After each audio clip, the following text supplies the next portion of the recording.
Hey guys, welcome back to another episode of the Music Den. I'm your host Armando Venditti.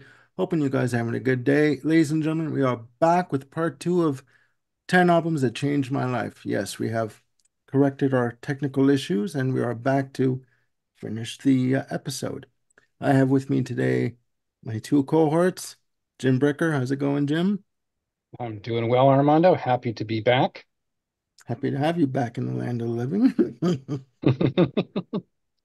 And Mr. Ken Cheshire, how's it going? Going great, Armando. Thanks for having me. Happy that you're back.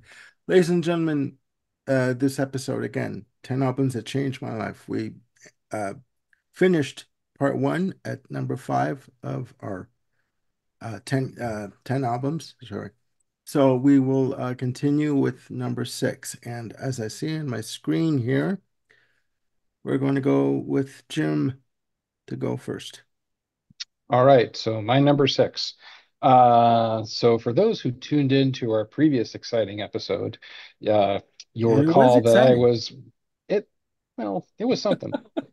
I They, was blathering on and on and on about how my records are kind of like a step and a progression, and how each one sort of built upon the steps of what came before. And this one is certainly no exception. I first heard this album in 1985, and although it wasn't the first album I'd heard from this band, I think I was finally in a place to really understand where this band was coming from, what they were, what they were trying to do, and as I've said before, my head just exploded.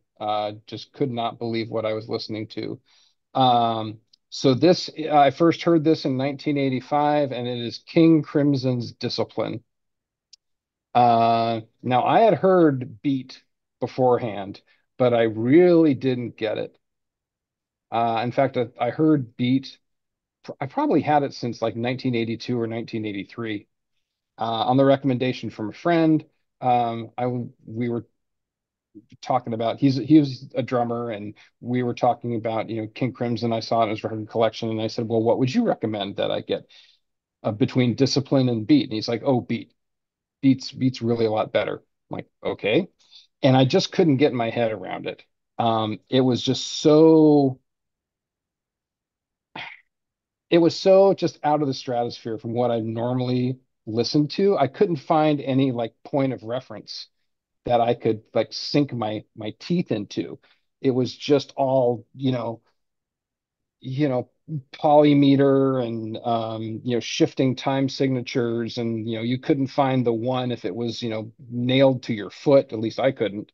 And so it was just really hard for me to just understand and appreciate it. However, by the time 1985 rolled around and I had, a lot more music under my brain, I was able to kind of understand something fresh, and that was Discipline.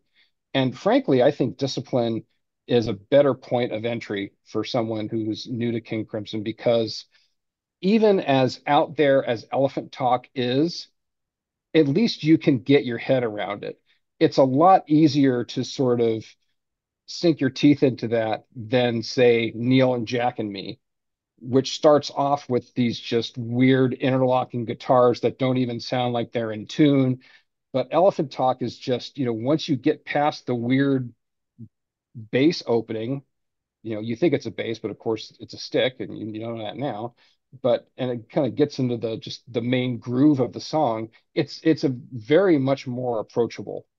Um, and I wish that I had heard this first, and I think I would have been a Crimson fan um, a lot earlier. But yeah, I mean, obviously, Discipline is the album that kind of ripped up the King Crimson playbook, and they started all over again, really just adopting this, new wave post punk gamelan style of music. And it still had its experimentation and proggy roots, but it was just a whole nother kettle of fish. I mean, Fripp was really influenced by his time in New York and just really wanted to do something different. And he found three like-minded individuals to just, mine this territory for all it's worth. Um, so So it changed my musical life in that it opened my head into realizing that there's different forms of music out there that aren't noise. I think for me, a lot of the time when I heard beat, it was just very discordant and not pleasurable at all. But with discipline, it all kind of sank in. So we did a video a while ago, Armando, about John Zorn. I never would have been able to appreciate John Zorn without going through the crucible of King Crimson, if you will, and Hmm. merging out the other side. So Hmm. yeah, King Crimson Discipline. Um, that's my number six choice there.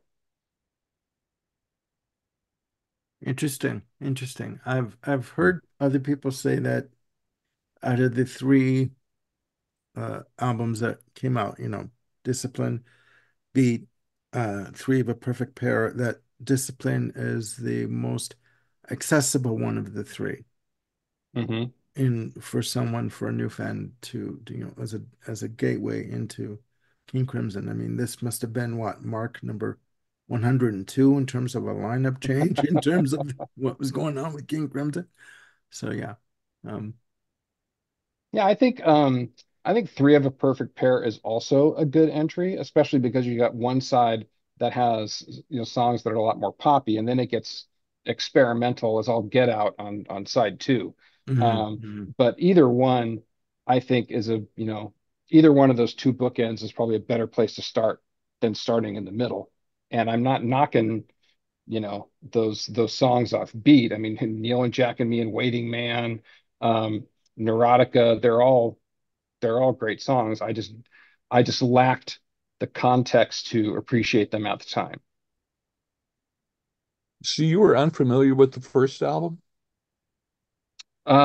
Yeah, pretty much. I mean, I had heard Schizoid Man like just in passing, maybe on the radio, but it was Okay. played very, very infrequently. Hmm. Well, I Interesting. mean, to be fair, the first time I actually heard Schizoid Man myself, what the hell was that? My God. Like 2020? Wow. And Wow.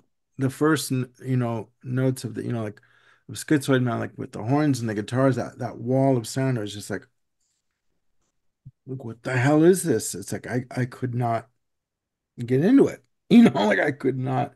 Hmm. My kids with tales about it. I'm like, okay, it's not for me, not right now. I can't sonically digest it. But again, music comes to you when it comes to you. I mean, now I can listen to it and appreciate it, and I have the album, and so uh, interesting choice. Curious. Yeah. All right, Ken, over to you. Okay. Uh, at the end of the last episode, I entered into the world of new wave with Elvis Costello's This Year's Model. Um, and I mentioned that this was going to be something I would be looking into all through the 80s, which were my college years. So the next big step came in 1980. A band out of New Zealand called Split Ends. This is the second album with Neil Finn on guitar. The album's called True Colors. Um, I was out of high school. I was attending and in the process of getting kicked out of Florida State University, but that's another episode. And Stay tuned for that one. Go on. yeah, but their radio station, WFSU, like a lot of college radio stations at the time, mostly played classical music. But they had a 3 hour block every weekday afternoon called Freeform. And this was the start of college radio that would later bring in B-52s and REM and all of that. And I heard their biggest, well, their first real hit, I Got You, written by Neil Finn, which led to this being, at least at that time, their most popular. It kind of broke them out into the public. There was a video um, when MTV dawned Hmm. that played. But so I went and bought the album, and it was really great because I pulled the vinyl out of it, and the whole vinyl was laser etched. Oh, it Yep. was so cool. I was like, I don't want to listen to it yet. I just want to watch the light bounce off of this. Yeah. And then I put the album on, and the opening track is a track called Shark Attack. Now this is mosh pit, head banging, tempo, the fast, what is, what a lot of us associated with early punk, really fast tempo. Hmm. Um, and even though they only had one keyboard player, there was lots of dubbing of the electronics. But still, Neil Finn had that um, signature guitar. It didn't sacrifice guitar for the electronics. Hmm. And uh, you know, after Shark Attack, there's other wonderful songs. Like I said, I Got You. I Hope I Never, just beautiful ballad by his brother Tim Finn. Nobody Takes Me Seriously. It's the new wave that's got a good sense of humor to it Hmm. without turning into a Dr. Demento song. So, Okay. Okay. and so that turned me immediately into a big Split Enz fan. And luckily, it wasn't that difficult to get their albums here in the US, at least where I was at the time. And because of my love of Split Enz, years later, I would buy the Crowded House debut album, helmed by Neil Finn, completely without hearing anything, just because it was Neil Finn, and that love continues to string through today. So that was my next big step in new wave, and a lot had to do with um, at the time I was playing in a band. And so, even though the rest of the band members weren't really into that style of music, it still influenced my ear. And I found ways to incorporate a little bit of that stuff into my playing, much to some people's chagrin, but nonetheless. Split Enz 1980 album is True Colors. I highly recommend it. Another one I'm going to check out. I know of it. I mean, don't worry, I will stream it first and then maybe buy it. There you Um, go. no, I remember when the album came out, Mario, my brother-in-law, had it, and he showed me oh, it was laser etched, and he says to me, he says, this is a hell of a record to play at a Christmas party with the etching on it, and Yes. if you have like a Christmas tree by you, Hmm. when you're playing it, you can't even look at the record because it blinds you, because it's like Yeah. A little trippy. Yeah. yeah, it is trippy. It's like you can't really look at it. You're like sort of like fumbling with the controls and stuff. No, it's a good choice. It's a good choice. Ladies and gentlemen, um, before I get into my number six, um, my choices, as you're going to see through these lists, it goes all over the map.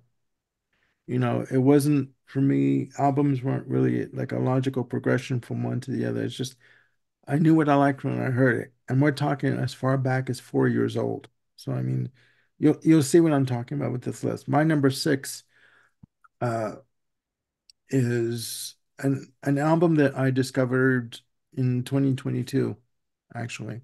I've known of this artist since 1985. First heard a track of theirs in 1987 and just fell in love with the guitar work. Um, and I, first heard of this album in 2022. Could not get a copy of it for the life of me for a good price. It was always in the, stratosphere in terms of prices, and until I found a very uh, uh, I found a good price for it for like 14.99 on Amazon. That album is Secret Story from Pat Metheny. And I listened to this album, and I remember it was May of 2022, and it was just like mind blowing. And I've mentioned on other shows, this is an album that needs to be listened to in its entirety. You cannot cherry pick tracks and just play them, and shuffle or whatever. You need to listen to this album, in my very humble opinion, from start to finish. And I can set this up for you. I was home alone. I had the windows open. It was a beautiful spring day. It was a Saturday afternoon. There was a nice warm breeze coming in. I put this album on. Above the Treetop started, and I was off on an adventure. I was just like mind blowing. It was a beautiful, uh, beautiful way to spend 76 minutes of my time. Literally, there are 14 tracks on this album. Not one should be skipped. And if you do, for you, really. I mean, this album is a trip for the senses. I swear to God. Every song in this album works. It is placed strategically so that it goes from track to track effortlessly. I've said, I've, you know, mentioned to Jim a couple of times at least that, out of the 14 tracks, it's like every song is like going down a different avenue, different Yeah. experience. From early morning till at night when you come home from work or whatever you're doing for your day or through your day, and you just come home and you just relax with the final track not to be forgotten, and you're just out like a light. I mean, you're done. You've Yeah. experienced your day. You've experienced an adventure in your day, and this album is the soundtrack to that adventure. I promise you. Okay. It's been described as world, jazz fusion, Latin. Yeah, it's all of that and more, you know. Yeah. Please, if you can get yourselves a copy, please do yourself a favor. You don't need to mortgage your house in order to get a copy because there are cheaper copies out there now. It's widely available now. But please check this album out. So that's my choice for number six. Secret Story from Pat Metheny. Good choice. Yeah. Thank you. I think so. So that's two of us that have a Matheny album on our list.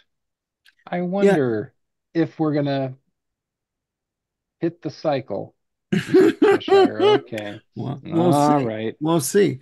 So as we continue down to Jim for his number seven. Number seven. Yep. So let's see. The previous choice I had from 1985 was all about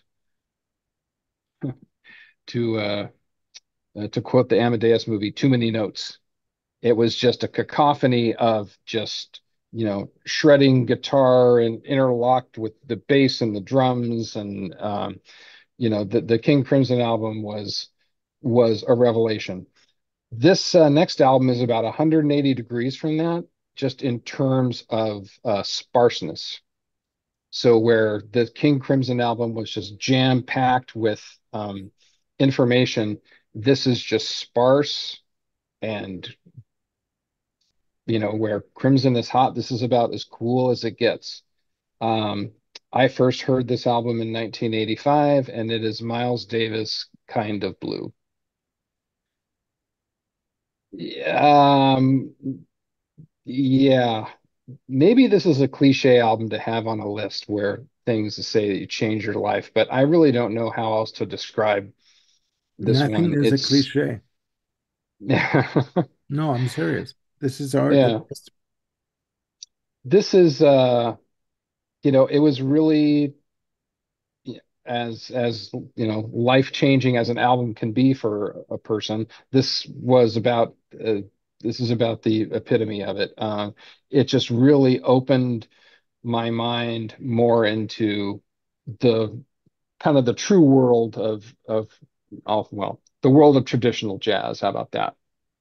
Not to get political about all the different subgenres within jazz or whatnot, but Asia kind of started me down that path with their chord voicings and harmonic choices. Pat Metheny was a lot closer to that, but landing in Miles Davis kind of blew. It's like, okay, you're truly in jazz world now. There's no getting around it. Um, the players on this, good Lord, Miles, Cannonball Adderley, John Coltrane, Bill Evans, Paul Chambers, Jimmy Cobb.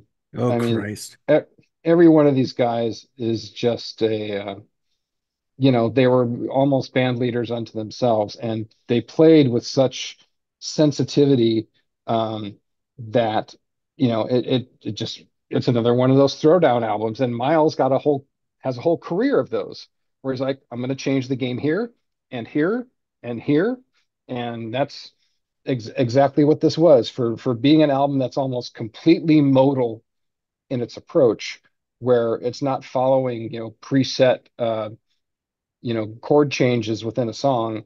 um, it just became this template for really opening music up and just really playing what what the musician heard or felt at the time. They weren't constrained by the changes, the traditional changes of, like, someday my prince will come. It's like, okay, it's you know, here's the head of the song, and then you're going to play through, all the keys until you get to F, and then you're going to pass it over to the next guy. And they can solo for as long as they want, as what they wanted to say. And it just completely, totally worked. I mean, there's a reason this is the best-selling jazz album of all time. It's just undeniable in its impact. Um, and to hear Miles and Bill Evans on Blue and Green it's just bliss, absolute musical bliss. So yeah, this was a 1959 release, but I didn't hear it until 1985, and boy, am I glad I finally wised up and listened to that. And from here, I really started chasing the jazz rabbit hole hard. So Miles, kind of blue, gotta have it. Yep.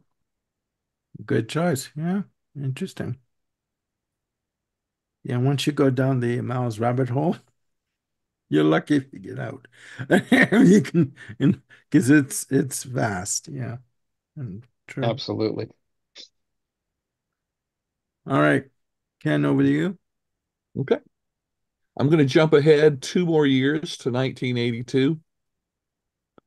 Somewhere out in the world, um, if they haven't passed on yet, there is a former record store employee, and I'd like to find him because I just want to thank him.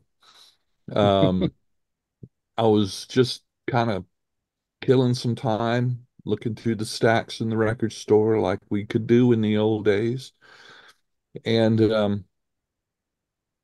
one of the clerks put on an album on the big sound system in there, and it's like, oh, well, that sounds different. I like that. Okay, so I'm, looking through. The next song comes on. Oh, is that the same album? Yeah, that is. Wow. So, and the third song, and by the time the third song hit, I was sold. The band is XTC, and the album is English Settlement. Um, I decided I was not in a hurry to go anywhere, and I just stayed in the store while they played the rest of the album. I've And done this that. was and this was not long after it was released, and at least where I was, um, it was only available as a single album. But still, even without, 5 tracks that was intended for it, it was still just a mind-blowing album. So the album starts off with Runaways, and it just builds just slowly from nothing into that those guitar patterns, and then the drums come in, heavy drums, big crashes from Terry Chambers. Then it goes into Ball and Chain, which is, you know, here again. Um, the thing I like, one of the things I like most about XTC is one of the things I love about Tears for Fears. They never did the same song twice. Each of their songs are just so unique from one another. And then after Ball and Chain, it goes in a sense as working overtime, which is close to, um, a radio staple as, they've ever done. Hmm. And this, which was a late addition to the album. Um, the record company wanted a single, and someone had mentioned, um, a lot of popular records have a countdown in it. So he went home, one, two, three, four, five, the census work, and he wrote the song. And sure enough, uh, at least in England, that really caught the public's attention. And since then to this day, um, big XTC fan. Um, Andy Partridge was on Twitter a long time ago, and it was when Steve Wilson was remixing all of their Hmm. albums. And Partridge is really good about interacting on Twitter with his fans. And he and I were tweeting back and forth. I said, I can't wait for Stephen Wilson to do the deluxe edition for English Settlement. And Partridge respond, it's like, I don't know if that's ever gonna happen because Virgin had lost the master tapes. Oh my God. I know. I'm still hoping they're gonna turn up Oh, before I die. sweet Yeah. Jesus. You know, God. Yeah. of all the albums, to lose it, but at least they've gone on and remastered, uh, you know, um, most of the other early stuff, from Right. Drums and Wires on. But Jesus Christ. yeah, I know it's crazy. And yeah, and so English Settlement took me from uh, split ends type of new wave into hmm, I don't even know how to describe XTC. The word sophistication comes to mind somewhere. Um, Hmm. Hmm. but they were truly innovators from going from the sound of their first album, which was, really, post-punk and high energy and whining synthesizers and all that, to this album, which is it's much more pastoral, Hmm. a lot of acoustic guitars, and uh, yet it doesn't rock any less, Right. you know. Yeah. Um, so I know you guys know about it, and a lot of your viewers are familiar with it too, so no surprises there. Um, 1982, English Settlement by XTC. Great choice. Yep. Thank you. Great choice. I have a question for you, Ken. Do you have the Fuzzy Warbles set? Yes, yes. A little sidebar. To the individual out there that was attempting, and I do say attempting, to sell their copy of the Fuzzy Warbles set for $900. What were you thinking? No. Again, to quote Amy Winehouse, no, no, no. All right. All I'm gonna say. They must not want to sell it very hard, do I they? guess I found my my copy of those individual uh, sets for a grand total of $56. That's a pretty good savings. Yeah. I slept good that night. Thank you. There you Uh, go. No, no, no. Good choice so for English Element. It was interesting. This list well, is the box set, the Code of Many, um, I can't remember, something cupboard or something like that. The box set yeah, The I coat of got many off. cupboards. Yeah. Yes, yes, yes, yes. yeah. Um, I got that on eBay, and I have no significant or I have no proof, Mm. but supposedly that is their autographs on the cover of the box set. Really? All So right. I choose to believe that it is. Okay. Okay. Well, that's wonderful. That's wonderful. Ladies and gentlemen, my pick for number seven. My God, are these lists varied? We are going back to 1975. Ooh, I was 4 years old. At that point, I had not turned five yet. We are going back to an album that was released in November of 1973.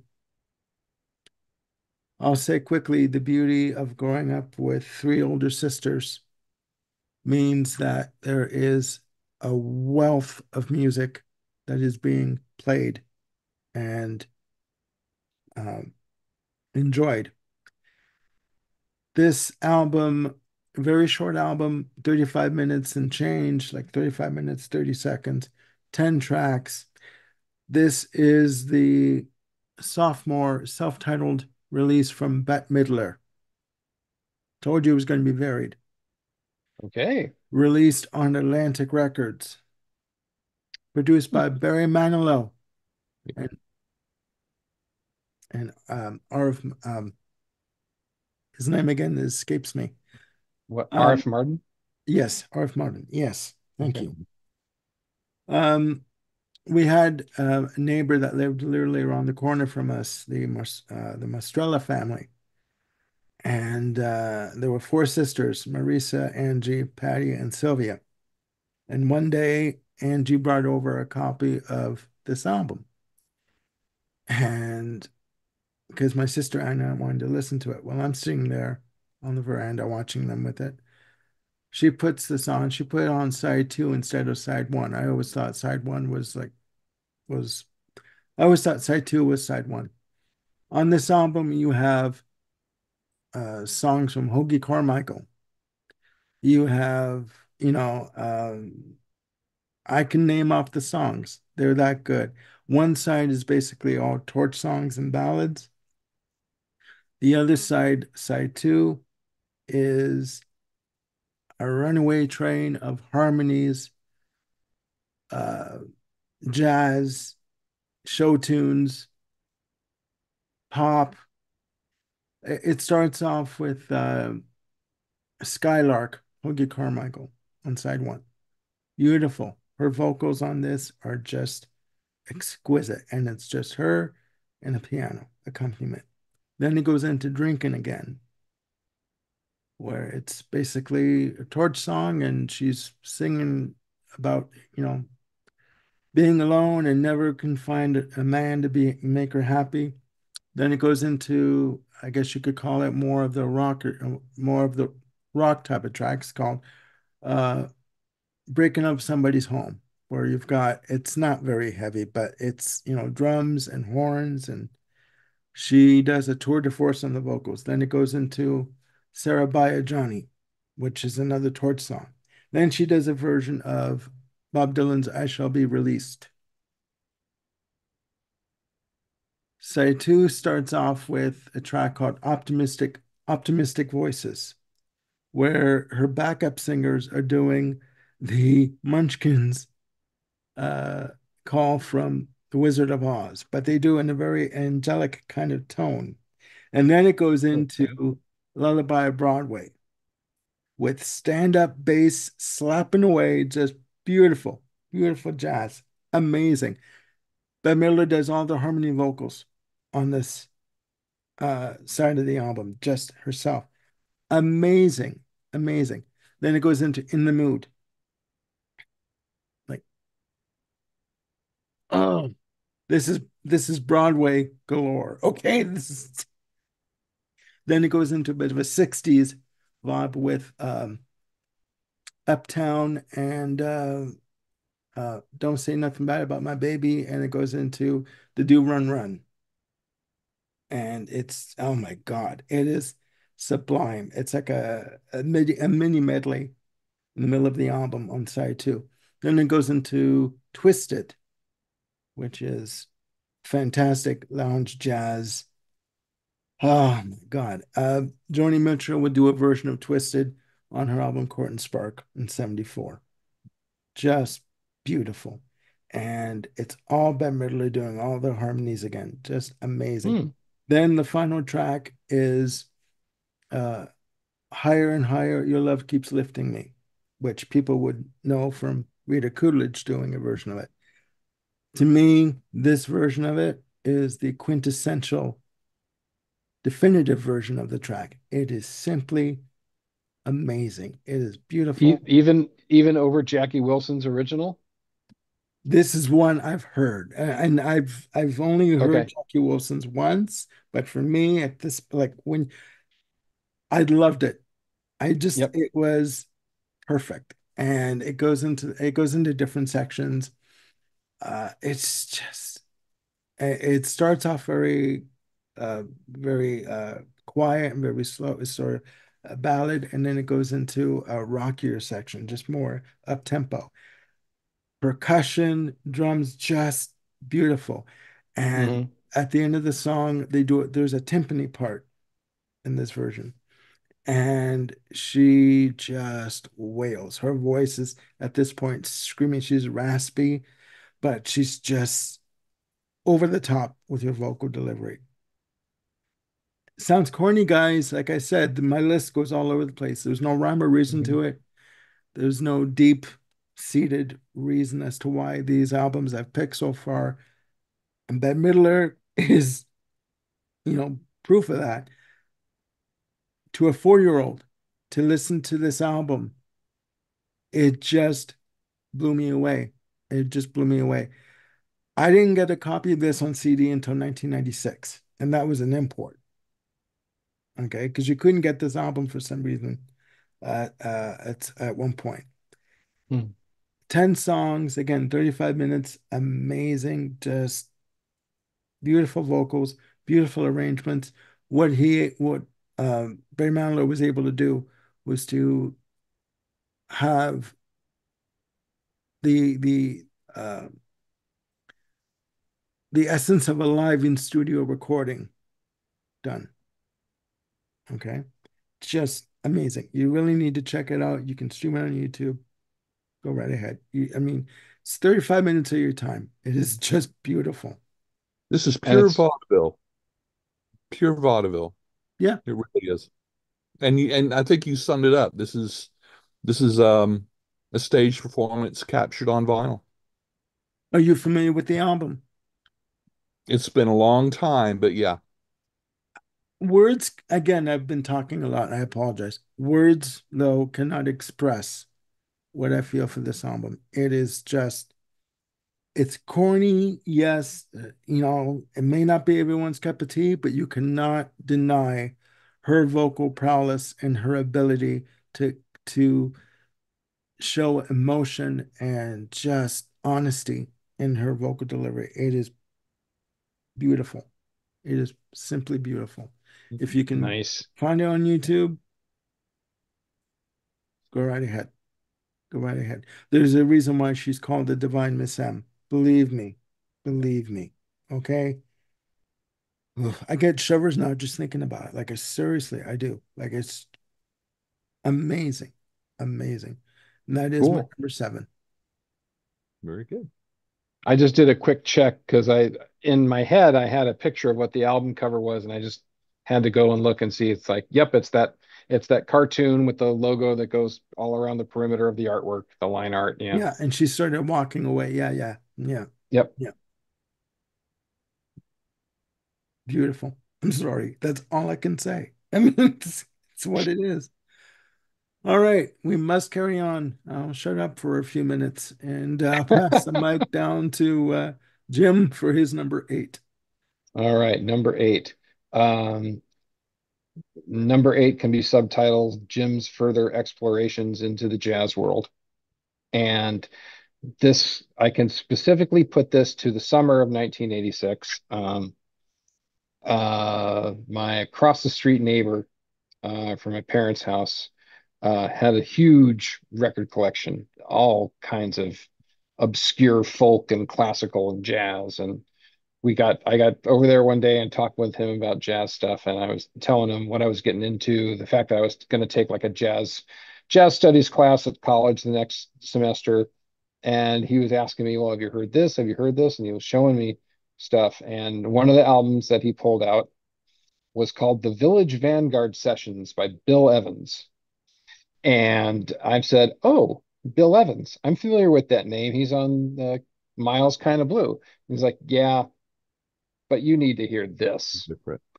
And yeah, wow, did it just completely once again open my head to jazz. Now, the Village Vanguard Sessions was released in 1973, but what it essentially is a twofer where the Fantasy Milestone record label was repackaging their stuff that hadn't been selling for years and years and years and doubled them up, dropped the price on an attempt to kind of move more product.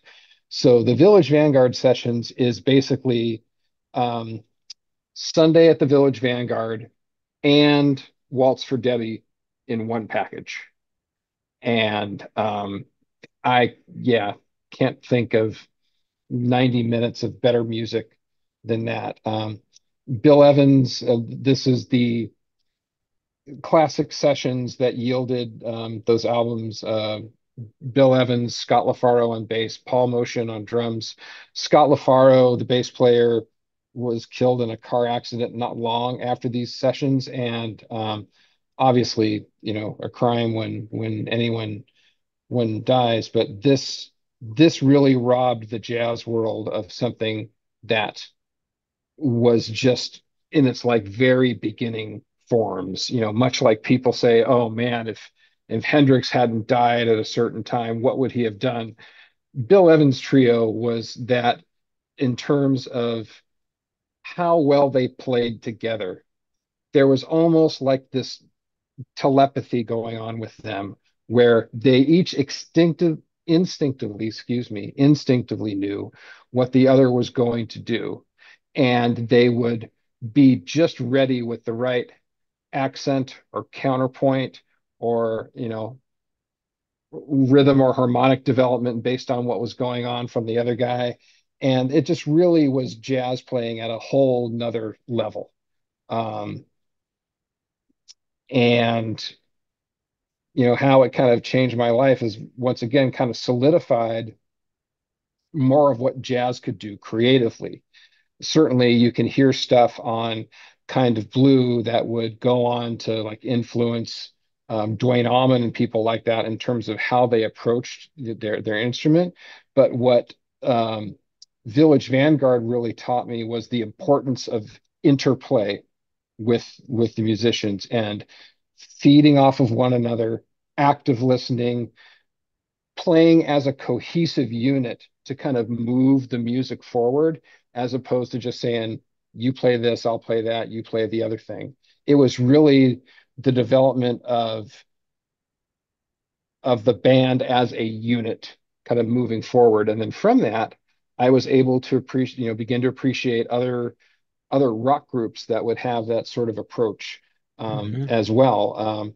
Really looking at things more of as a cohesive whole rather than just, um, this person doing that, this person doing the other thing. And plus the playing on here is just sublime.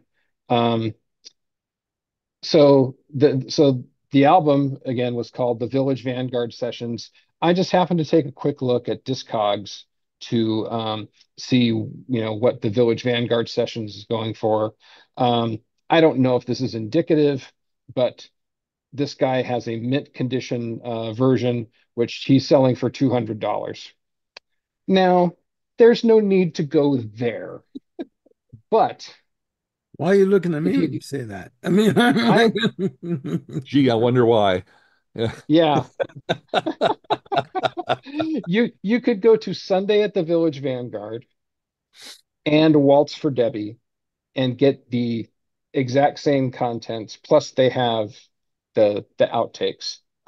There's also, if you want everything, which includes, where the tape runs out and the power goes out in the recording, there is like the full day's recording sessions. That's just in a 3 CD box. I think it's like called Bill Evans Trio Complete Village Vanguard, and it's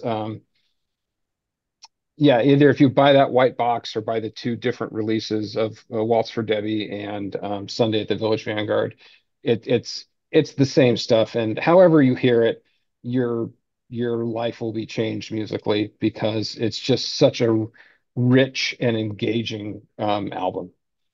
Very, very deep, enjoying listening. I spent many a night in the dorms just zoning out completely to that. Worth every minute. okay. Yeah, you've mentioned it before. Um, don't I'm worry. telling you, Bill Evans is the man. He is. All right, and I will not be paying $200 American or Canadian Mm. for that copy of it. I promise you. Nor would I encourage you to do Yes, that. yes, yes. Jim feels the need to go on record as saying he doesn't encourage me to do anything. Okay, so we'll just leave it at that. Saying you have Okay. free choice. Yes, of course. Or is it reverse psychology? I prefer to go with free choice. Okay. All right, moving on. Don't unveil my fiendish plot, Ken. That's How dare right. you? How dare Oh, you, sir? good Lord. Yes, yes, Wringing of hands. Yeah. yes. Okay. Oh, over to Ken for his number eight. Okay. So this is another door opener for in my progression of music. We're going into 1983, an album that was released April 12th, 1983. It's been categorized as jangle pop, alternative rock, post-punk, folk rock, garage rock. Take a choice. Um, but this is the first album where that kicked off my love of some jangly guitar. And I'm talking about the debut album, Murmur from REM. Um, this was just, I was still living in Tallahassee. I was just getting ready to move to Central Florida uh, to go to college the second time, for real this time. And a bunch of us got together at a friend's apartment. And in the background, he was playing this on cassette. You could barely hear it. So we're just, we're talking and joking around and whatever. And it just drew my ear. I just kept kind of leaning more towards the cassette player. And it opens up with that Radio Free Europe. It's just a milestone as far as I'm concerned. But such other great songs, Pilgrimage, Talk About the Passion, Catapult, Moral Kiosk. They're just so incredibly catchy, Yeah. both melodically and with the instrumentation. It doesn't matter that I couldn't understand a single word that he was singing. Um, and so this was my first step into what I consider alternative rock. You know, and and of course this was picked up by the uh, college radio stations, REM, all these bands out of Athens, Georgia. There would also be B-52s and all those too.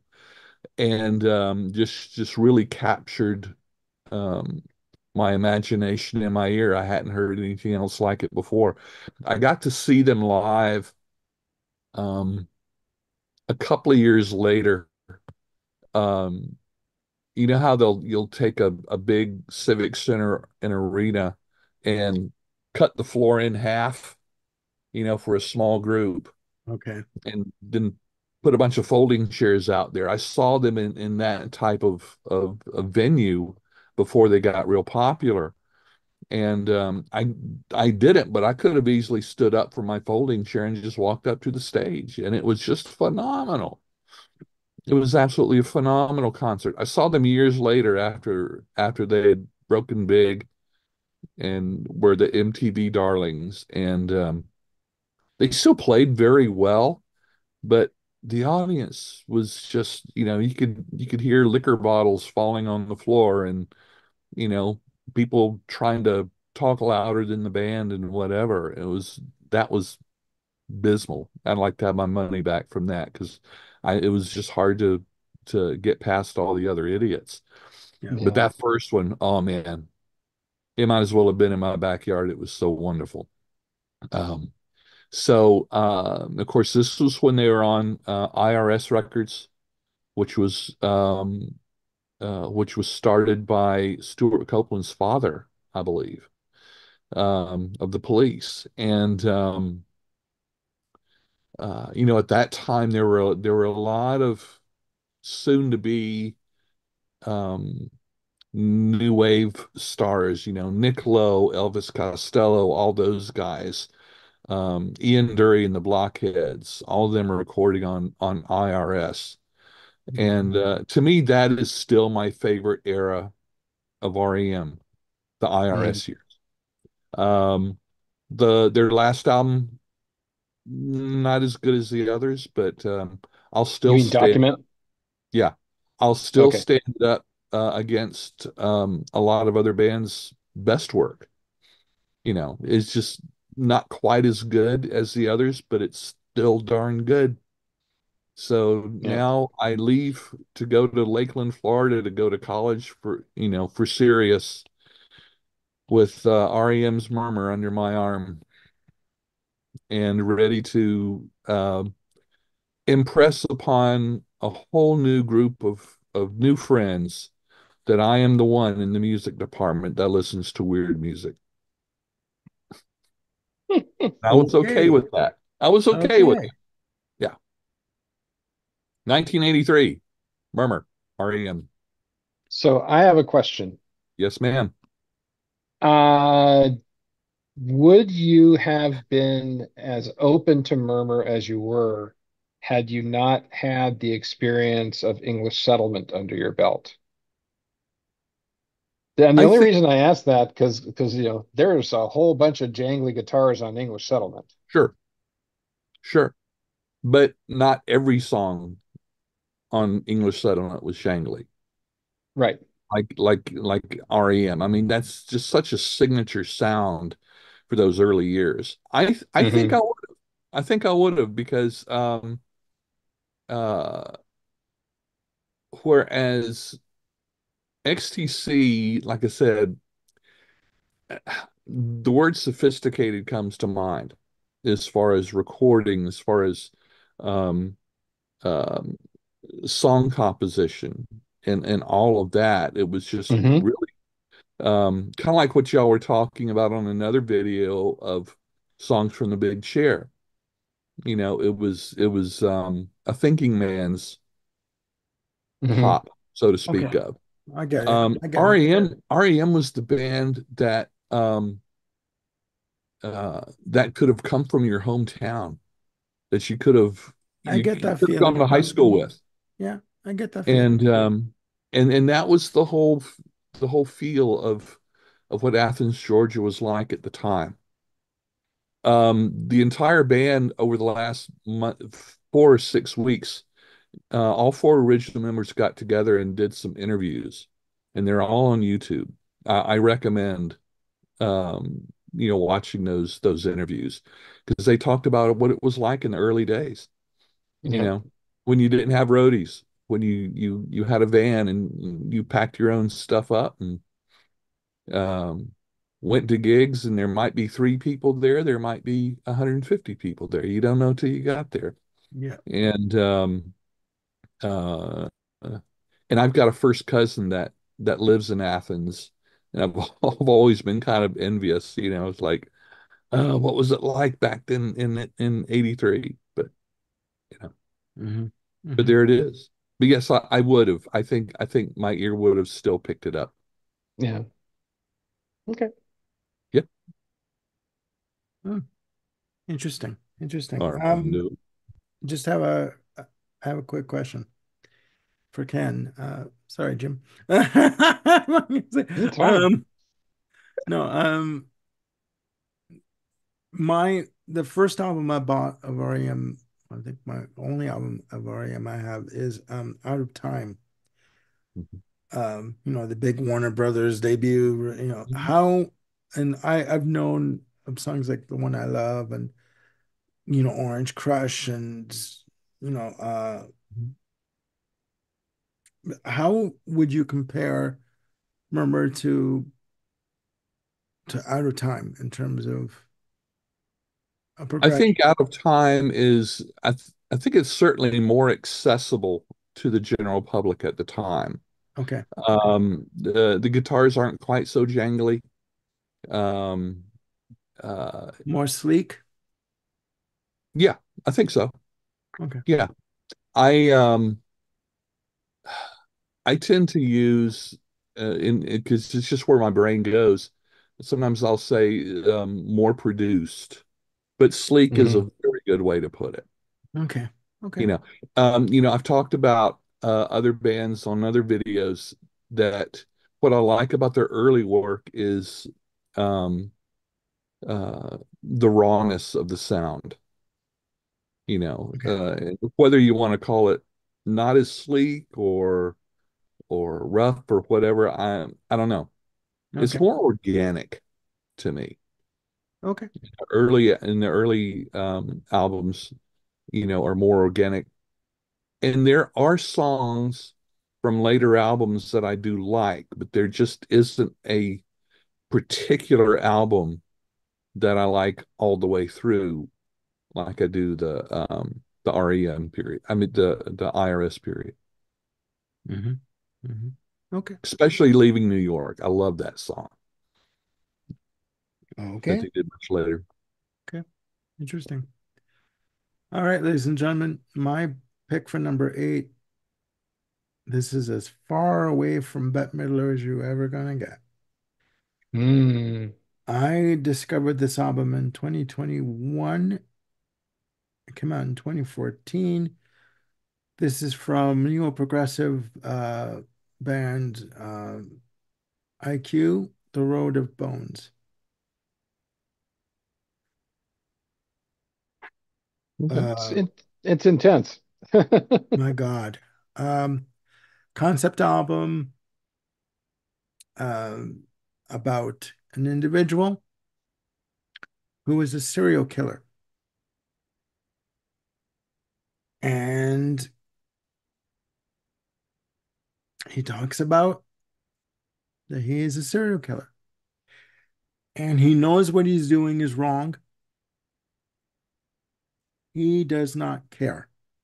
He is still going to do it until he is caught. This is about as heavy as you can get for me. I'm talking about my experiences with music.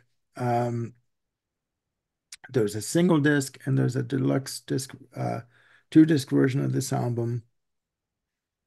First of all, I with IQ, I discovered them again in 2021, and I'm the type that if I discover a band or an artist, if I want to know more, I go on Wikipedia and I look it up, and if it interests me, bring it here. I will listen to it.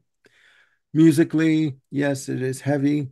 Uh, the playing of Michael Holmes on guitar, the only comparison that I can give you guys out there, for those of you, the few of you who don't know IQ, I compare him to Steve Hackett. Okay. Um, amazing, amazing. To me, he has a delicate touch on the guitar. It's not to him, it's not, strumming the strings and just bashing out a sound. He basically takes the guitar and just gently pushes the strings until it makes the noise he wants it to make. Very layered, very textured sound, sorry. Uh, Peter Nichols vocals. Um, Again, an acquired taste. In terms of his delivery. It's almost like gliding into a room very quietly. He's not harsh in his delivery. Uh, I've heard people compare Peter Nickel to Peter Gabriel. I don't hear the connection, but I could be wrong. I've been wrong before. I'll be wrong again. This album is a very personal album to me. Um, People out there know my history. I'm not going into that. Um, Again, this character, he knows what he's doing is wrong, and he's going to keep doing it. And there's one track at the end of disc one until the end where he basically has met somebody who he's fallen in love with. So he's not going to kill her, but he asks her, knowing what you know of me, I've been very honest with you about what I do. Would you stay with me if I am caught? Would you be by my side until the end? Now, ladies and gentlemen, for someone listening to an album just sort of uh escape, that's pretty deep. Okay. It's pretty bloody deep. Yep. Um, and I've asked myself that question over and over again. What would I do? I turn them in. I'm sorry. Right is right and wrong is wrong. And there are situations where black is black and white is white. And for me, this is one of them. Okay, but musically, it is very layered, very complex, but also at the same time very accessible. Uh, you have shorter tracks, ranging about, short for IQ is like 6 minutes. You also have the expansive tracks that are like 19 minutes in length. Okay, very complex, very multi-sectioned. This album, if you want a neo-progressive rock album that is heavy, melodic, but also accessible, check this album out, The Road to Bones. You really need to check it out. That is my recommendation for number 8. Now, for something more frothy and lighthearted, we'll continue down to Mr. Jim Bricker. You've predicted my list, or you've seen it. Yeah, this is about as different as murder rock, murder metal, I suppose, as you can get. Um, yeah. So the previous two choices I talked about today, or the three choices, really, King Crimson, Bill Evans, Miles Davis. You take all those things together and you kind of combine them in a stew, and there's really only one place you could go after that that gives you any kind of musical satisfaction. And that, my dear friends, is progressive bluegrass. Oh my God. Those three things, King Crimson, Miles Davis, Bill Evans, are the direct gateway to Bela Fleck and the Flecktones and their album Live Art from 1996. Oh, sweet Now, Jesus. Okay. for those who don't know about the Flecktones, um, I'll just share with you what Wikipedia, how they describe them. An American jazz fusion band that is known for its eclectic style and instrumentation, combining jazz improvisation with progressive bluegrass, rock, classical, funk, and world music traditions, Kitchen sink. often all within the same album and often all within the same concert, as I can attest to. The Live Art album is a 2 disc set that's the core of the Flecktones. So Bela on banjo, Victor Wooten on bass, and for those who don't know, you got Jocko, and a hair under Jocko, you've got Victor. Just a hair, just a hair under Jocko. For those of us who have Um, hair. I I should have brought a better metaphor for this one. Sorry, It's guys. fine. It's fine. Um, It's fine. I'm joking. I'm Roy joking. Wooten on drums, except he doesn't play drums. He plays an instrument that he built himself that looks like a guitar that plays percussion. Mhm. Now that's the core, unit of the Flecktones. And on this album, they're also joined by um, uh, Chick Corea, Bruce Hornsby, um, Sam Bush on mandolin, um, a whole bunch of other people on one track. There's like, 10 people on one track where it's like a who's who of bluegrass blowing greats like Jerry Douglas and Edgar Meyer, different people like that. But the whole thing about the Flecktones was just unbelievable craftsmanship in their playing, coupled with just all bets are off. They could do anything, they could go anywhere and make it sound great. And really, it because I had such a huge interest in jazz, it wasn't too big a leap to get into bluegrass when you've got people playing at this caliber, because their caliber and their wheelhouse wasn't all like, you know, Appalachian, you sure got a pretty mouth music. It wasn't that at all. They could play that and they could just play the crap out of it if they wanted to. But no, their interests were just much more broad than that. And so I mean, those styles that I read, jazz, rock, bluegrass, classical funk, world music, yeah, that's all there. You can hear all of it.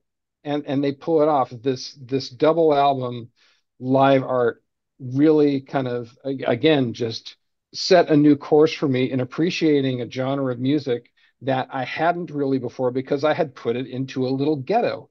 Oh, it's bluegrass. It's going to sound like old-timey country.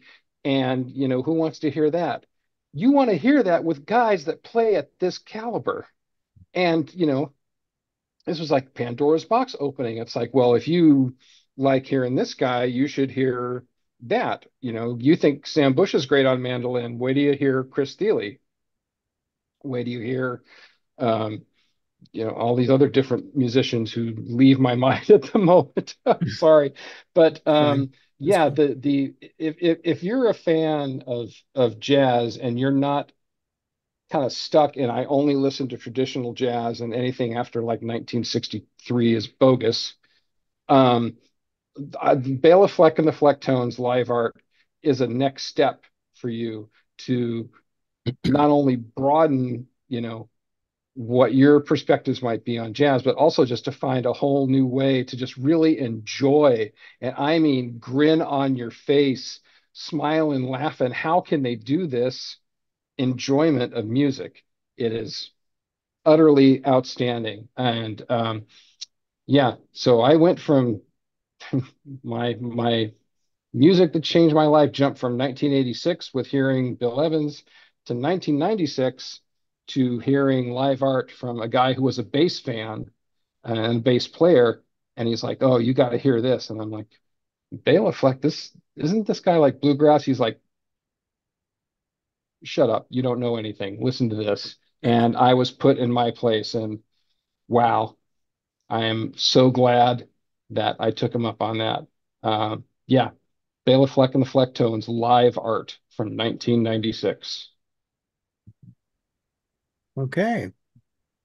Yeah, Bet you Fleck is weren't really, expecting that.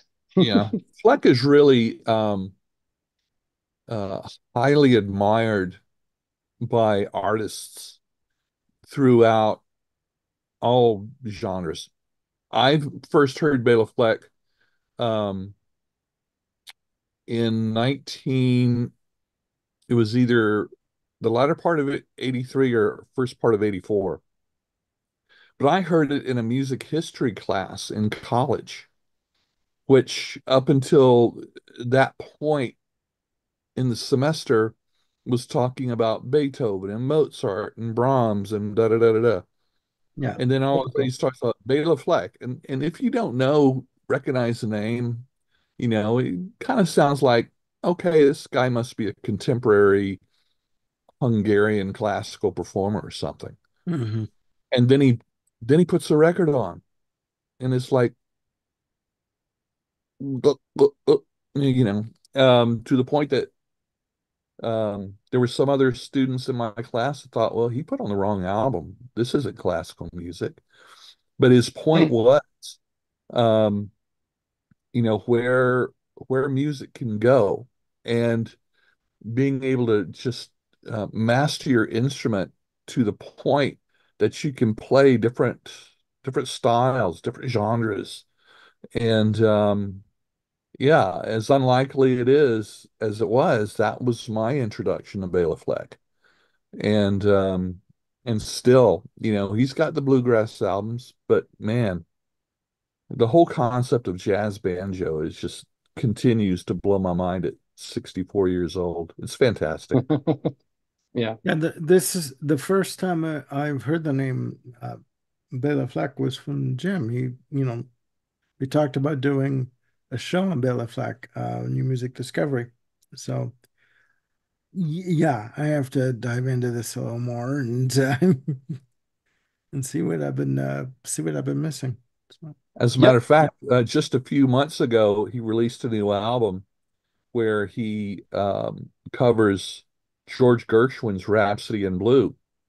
yeah. Jim had sent me a video of just him on stage playing it, the just him without his band. Hmm. And Hmm. I immediately sent it to a lot of my former college classmates that are now either music teachers or classical music performers. And I know that they would recognize the work, Rhapsody in Blue, Hmm. but I wasn't really quite sure they'd remember the name Bela Fleck. And I got a lot of response from those texts, and good ones too. It's just he's just phenomenal. He's Yeah. just Hmm. All I right. look forward to taking you on that journey, Armando. yeah. It's coming up. It's coming up. All right. Over to Ken for his number nine. Okay. We are in the year 1983. This album was released in February of 1983. Uh, it was this band's third album. Um, it was the first two albums weren't particularly huge sellers. However, this album knocked Michael Jackson's Thriller off the top of the UK charts Oh, thank God. Go ahead. as, as Go ahead. number one. Um, and it was their first album certified gold. And I heard it the following December. I was at a good friend's house, and his wife had given him a bass guitar. And so, he's showing me the guitar and everything. He goes, "You want to try it?" Hands me the guitar. I said, and he goes, I said, "Put an album on." And he puts on this album that he had also gotten for Christmas. I just wanted something to play along with. And it was the album War by U2. And it started off with that drum opening on Sunday Bloody Sunday. And there are a few things that'll catch my attention for an album opener than just a good strong drumming. Yeah. Um, Unbelievable. And and it's also got the classic New Year's Day, like a song, Two Hearts Beat as One, which is almost kind of disco kind of feeling. I know there was at least one dance mix of that. Mhm. Um, and then Surrender. same thing.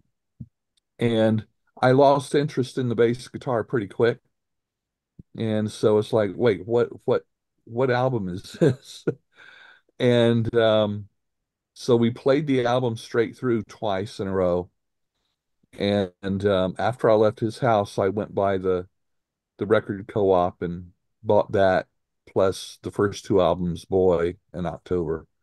Um, there again, this album is not quite as slick as the ones that would come after that.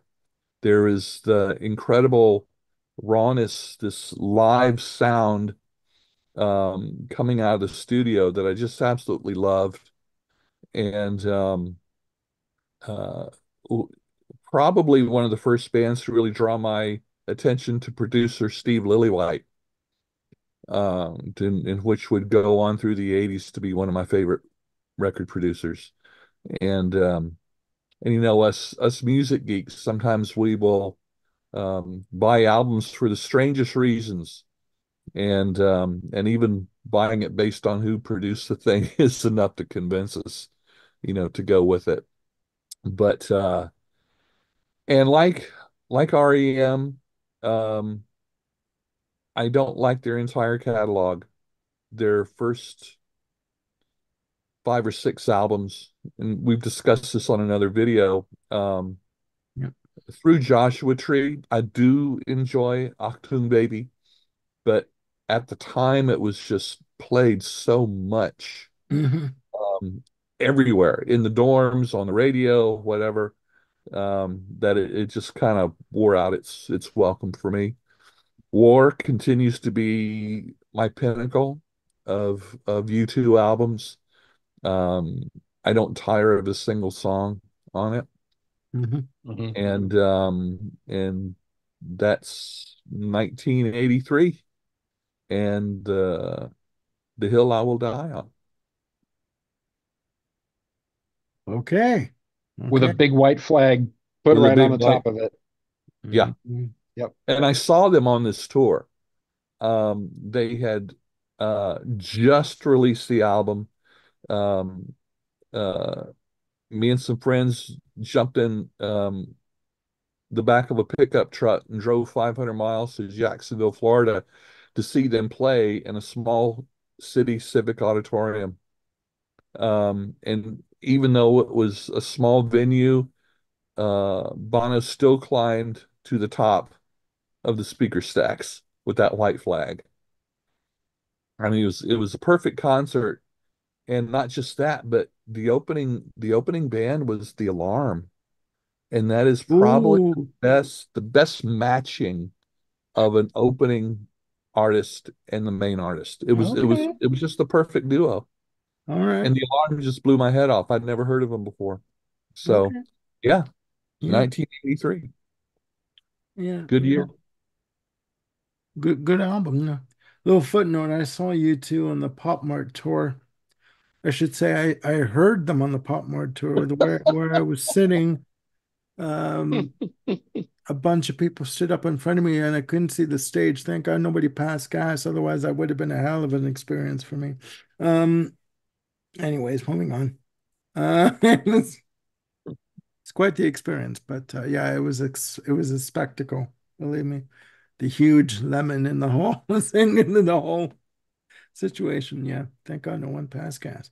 Yeah. All right. My choice for number nine on my list, ladies and gentlemen, I first heard this album in its entirety in 1985. The album was originally released in 1971. We are talking about Led Zeppelin 4, or Ooh. whatever you want to call it, Untitled, Zoso, Zofo, whatever you want to call it.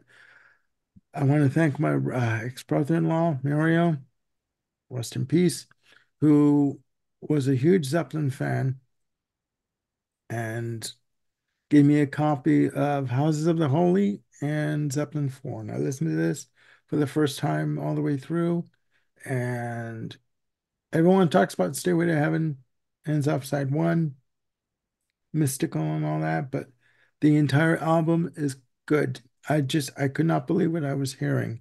The intro to Black Dog, that little intro, and then peters out, and then Robert Plant's vocals came in, and I'm like, what the hell is this? Like, I'm like, I couldn't believe what I was hearing. Um, and then to hear years later that it was named after a black dog that was in the studio at the time. That one track.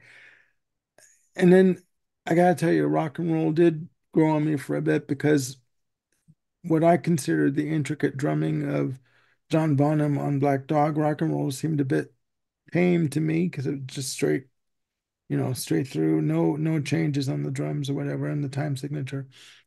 But then, other songs on the album like, Going to California, Battle of Evermore with Sandy Denny with on co-lead vocals, just beautiful use of mandolin. Amazing, amazing. Misty Mountain Hop started off side two. Like, you know, Robert Plant used to say about has said about John Bonham that he had a lot of sex in his playing, and yeah, I can hear it. I can hear it. Heavy-handed, but Yeah. you know what? A delicate touch all at the same time. And also on the album you had, Four Sticks. Hmm.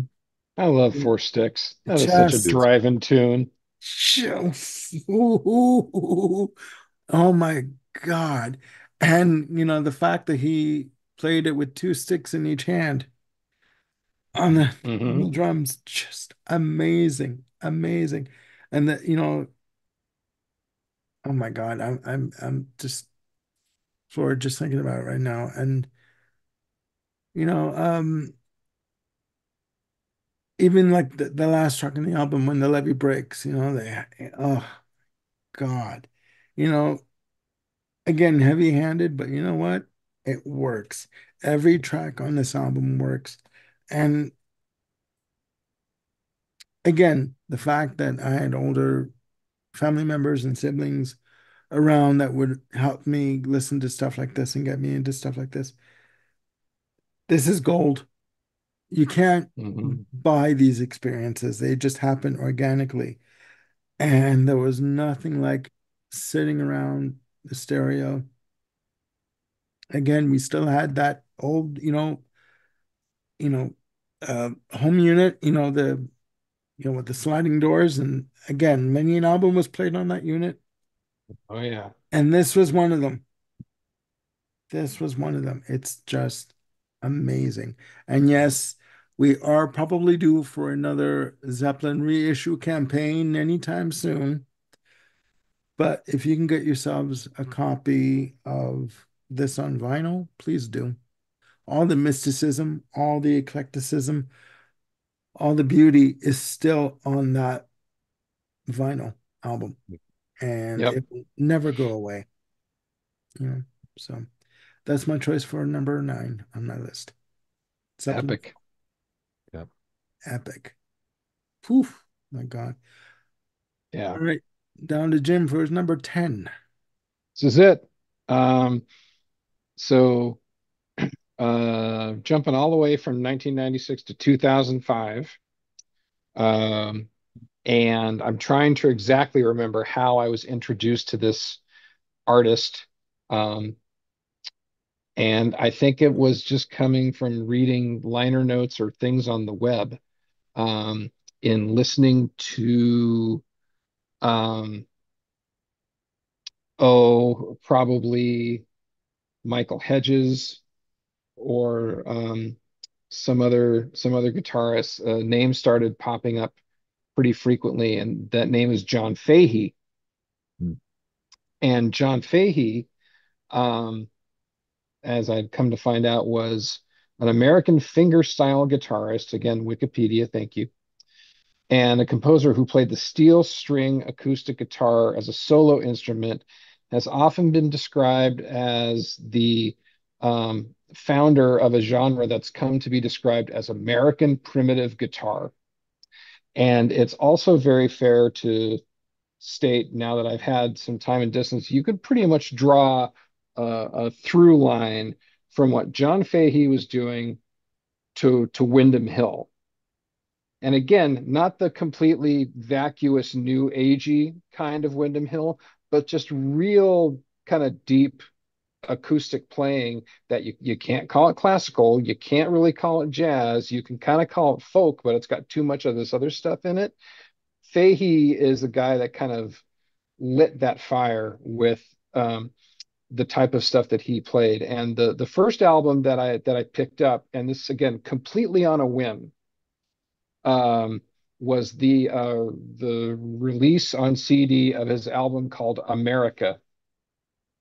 And this is just it was absolutely a jaw-dropping experience.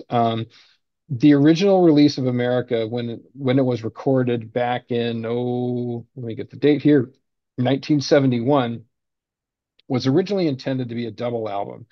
But I think he and the record company decided, nah, it's just not going to sell that much. Let's just split it into two. And so therefore, at least half the tunes never saw the light of day for years. It's not like they split it off and made some other record. It's like they just sat on the shelf.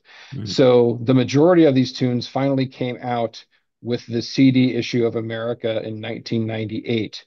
Um, you can call it folk rock, you can call it acoustic, you can call it jazz, you can call it folk. It's really just jaw dropping. Excuse me.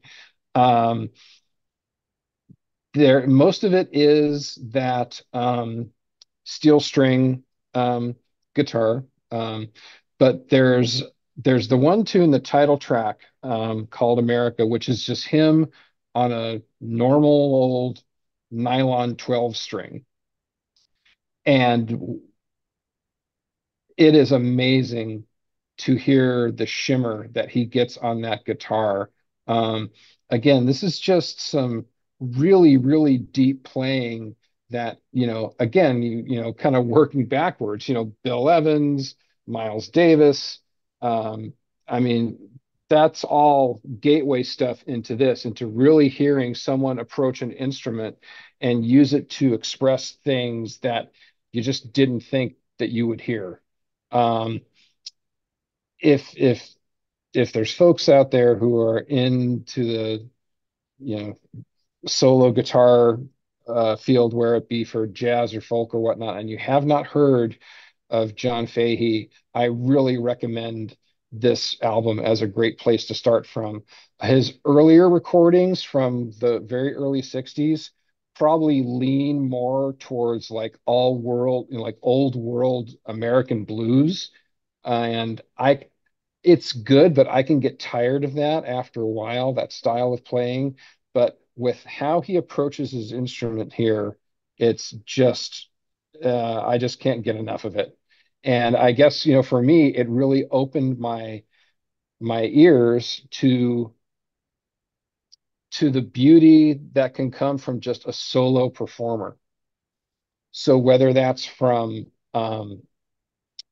solo guitar or solo piano, solo, bass, just about anything. This really just opened my ears to appreciate that all much more. And it really, again, sort of broadened my musical palette from there. Um, yeah, John Fahey, America. I think the version that you can find on the streaming services is basically the CD version, which is 13 tracks. Um, but yeah, what an absolutely phenomenal record. Highly recommended. And I'm really, really glad I took that chance and stumbled into it, because like I said, it really opened my ears up. I've forgotten Okay. about him. Yeah. I don't even think heard the name. He was uh he was a very unique individual. I think he was very cantankerous, and would do lots of sparring with his, with his audience here or there. Hmm. Um, he also has a couple of albums that are Christmas themed, that are just drop dead gorgeous. Just to hear how he reharmonizes different things that you're familiar with is just absolutely delightful. Um, um, yeah, John Fahey. If you're not familiar with him, get there. Okay, I'm on my way. All right. And actually, now that I think about it, the path from Led Zeppelin 4 to John Fahey, it's not that long of a path because Fahey and Jimmy Page would definitely have been inspired by some of the same artists. I mean, their paths diverged in the wood, but you can definitely hear a lot of real deep blues playing in what Fahey does. Um, and Okay. so, to the degree that you hear, Jimmy Page playing on things like "In My Time of Dying" or some of the acoustic bass tunes from Led Zeppelin 3, that's definitely in a John Fahey wheelhouse. Mhm. Bert Jansch, I may be mispronouncing that name, is another guitarist that is, has a very similar um, style to John Fahey. Okay. But to me, Fahey just kicks it Nice. up a notch. All right. I'll check them out. I'll check them out. All Interesting. right. Good I to hope know. you enjoy it. Please report back to the class, Mr. Venditti, and tell us how you find it. I shall do that, sir. All right. Over to Ken for your number 10. Number 10. This is going to complete the bingo card that Uh-oh. we have running on this. Okay. Album released in 1984, but I didn't hear it till the fall of 86. It's my last semester of undergraduate school. I just gotten my very first CD player. Didn't have many CDs, and another music major loaned me this, said, "You got to hear this." Um, Again, another one of this artist's uh, Grammy winners for Best Jazz Fusion Performance. The fourth studio album by the Pat Metheny Group called First Circle. Um, I had absolutely no idea who he was. Um, the guy gave me the CD and said, I'll see you tomorrow. Let me know what you think. Put on the CD right out of the bat, Forward March. Boom, boom, Oh boom. yeah. Uh, I Oh yeah. I thought my friend was playing a joke on me. Um, Especially with that track. Yeah. Especially that track. Yes, yes. And so it's like Don't know if you're watching. I just I could have turned it off, but I just let it play. Then it goes right into Yolanda You Learn. Very energetic, upbeat, but the melody in the solo is still kind of wavy, if you know what I'm saying. I don't know. And it's like, Yeah. okay, well, everything is stable except for that melody part. I'll let it play. And then the title track comes on with that clapping. And it's still probably my favorite Pat Metheny tune of all time. And being a trained classical musician, I still cannot do that clapping part. Really? Other people can't, my wife could do it and she didn't study, but it's just so absolutely amazing. And then the guitar and everything comes in and it's just captured my attention. And then we get to the 4 minute and 45 second mark where Mm. everything dies down and Lyle Mays comes in with the piano passage. It was practically a religious experience.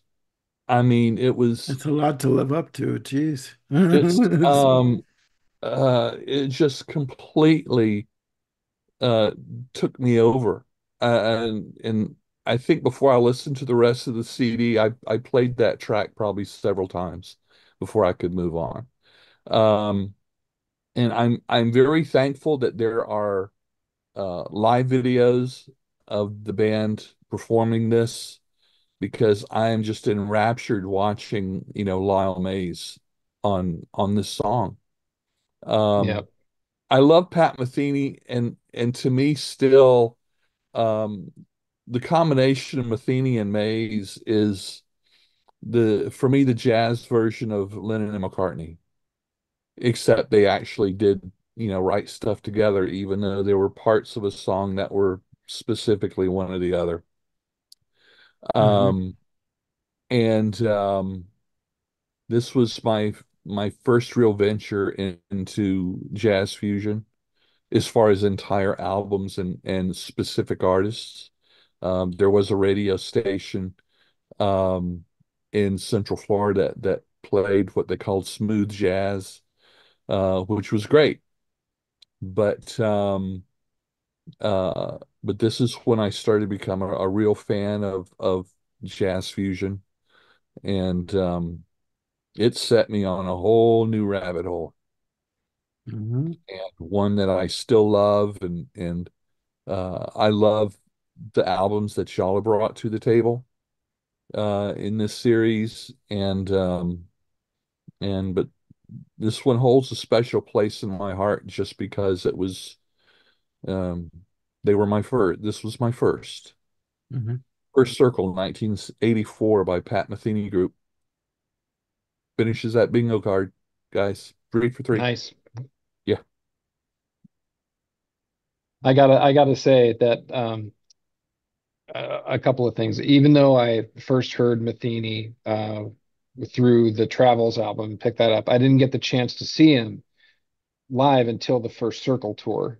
Uh, And that was amazing because the show opened almost the same way that the record opens, where Pat's just on stage. It comes out on, first of all, you hear this stuff from the wings of the theater, and you don't know what the heck it is.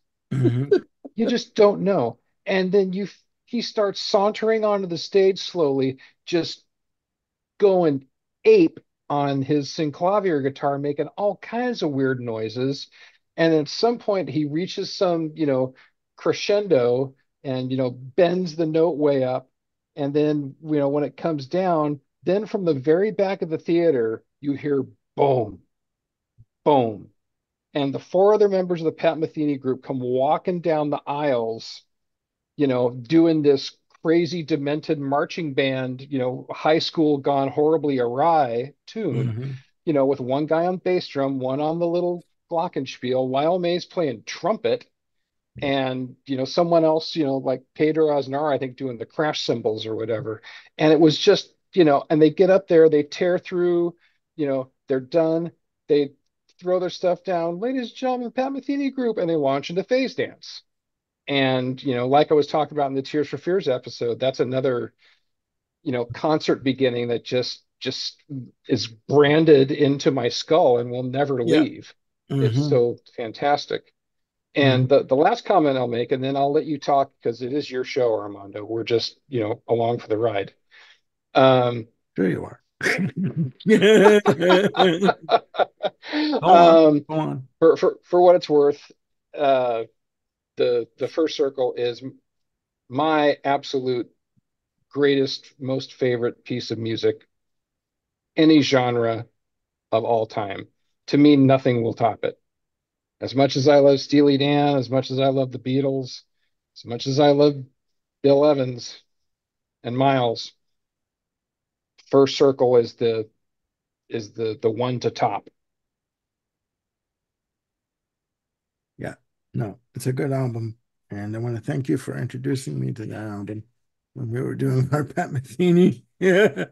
Well, that's right. We did 2 whole episodes talking about Pat. Yes, we did. Yes. Check them out, ladies and gentlemen. It's great. Um, my number 10, ladies and gentlemen, to finish off this show that we started 10 years ago and today. Um, we are going back to May 12th, 1982. Friday, May 12th, 1982. Friday.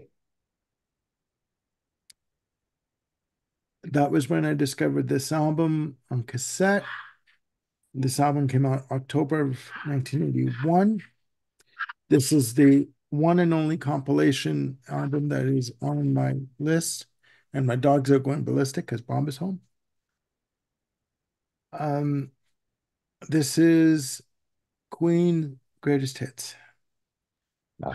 the original, The OG. the OG, with the four of them on the cover, with only one being in a suit and tie, Brian May, standing up behind John Deacon. Ladies and gentlemen, I was home from school, what they call the professional development day, which they had once a month back, when I was in grade school. My brother-in-law loaned me his Ghetto Blaster and a copy of Queen's Greatest Hits. I remember it was a white cassette with black text on it. I've known of Bohemian Rhapsody, of another one, Bust the Dust, but there were other songs on that album that I had no idea of. I didn't know Killer Queen. I didn't know Bicycle Race, Fat Bomb Girls. I played this album so much that I almost wore it out. I had to be made to stop playing this album because it was just it blew me away. It blew me out of the water.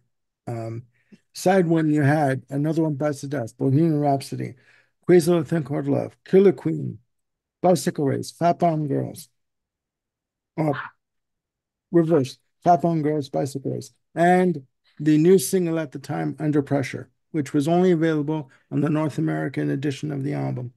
The UK version had other tracks. Now I'm here, a girl, fashion lover boy, songs like that. Don't Stop Me Now.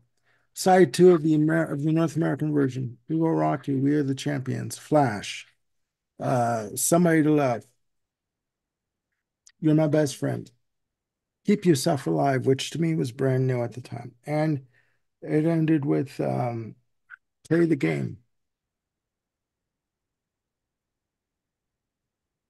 I drove people crazy because I was telling everyone, you have to listen to this album. You have to listen to this band. We know of this band. No, you don't know. Listen to this. I was almost paid to stop playing this album because I played it so much.